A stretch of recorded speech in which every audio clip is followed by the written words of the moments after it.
everyone, so today I wanted to do a video that has been requested literally probably like a billion times, and it is how to keep your lips from getting chapped in the cold winter months. So this is something that I used to live in Tennessee, and it would snow in the winter, so it would get really cold. Now that I live in LA, it doesn't get that cold, but it is starting to get a little bit chilly, but I definitely know what it's like to have chapped lips in the winter. I went through it every single winter, so I have ways that you can kind of prevent it and ways that you can heal it and stuff like that. So the first thing you want to do when it starts getting colder is to make sure that you're exfoliating your lips. I exfoliate my lips year round, but definitely in the winter months, this is important. So there are a couple different ways you can do this, but my favorite way is either take your toothbrush and you can, while you're brushing your teeth or, afterwards or before or whatever, you can just rub it against your lips in small circular motions. This is going to kind of brush off any dead skin cells and make sure that any little flakes that are starting to get chapped kind of go away so that they don't, get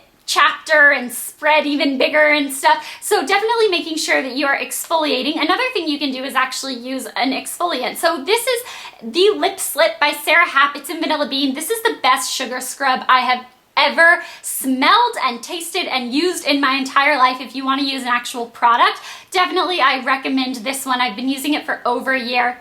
It smells so heavenly, but you can also make your own. There are lots of videos here on YouTube, and I actually have a couple different recipes if you want. Maybe I'll do a blog post on ellenblair.com on some different lip scrubs that you can make yourself. If you want the brown sugar one, which is like this, or there are lots of different, flavors you can do.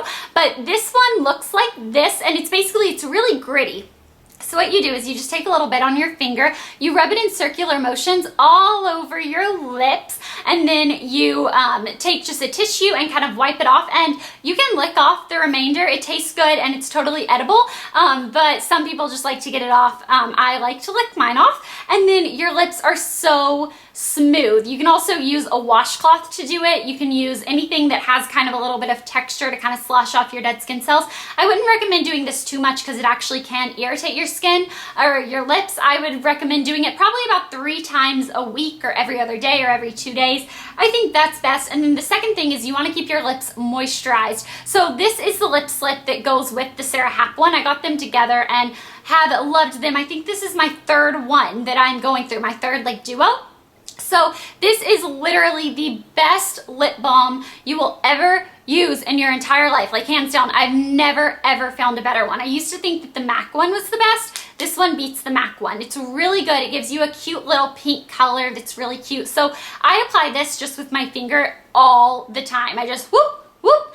But making sure that you do that in the cold months, it's going to block out any of the harsh, cold wind that's coming at you, and it's just going to keep your lips moisturized. Now, the last thing you want to do is I wrote this down. You want to take action. That's what I have. I have 1, exfoliate, 2, hydrate, 3, take action. Sorry, that was really weird. I don't know what is wrong with me right now. So the first thing you want to do is avoid licking your lips. When you lick your lips, the saliva that is put on your lips from your tongue actually gets evaporated, and it leaves your lips even drier than they would have been if you wouldn't have licked them in the first place. So if you are going to be tempted to lick off like a fruity lip balm or something, use one that doesn't have a very good flavor, that doesn't have a flavor at all. And there's a siren going on outside my bedroom window.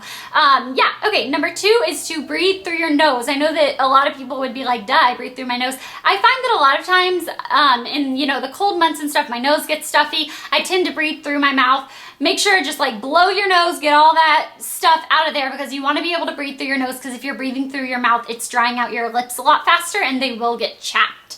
And then the last one is to stay hydrated, drinking 8 glasses. What is on my face? Sorry, I'm stroking my face. Sorry, I felt a hair.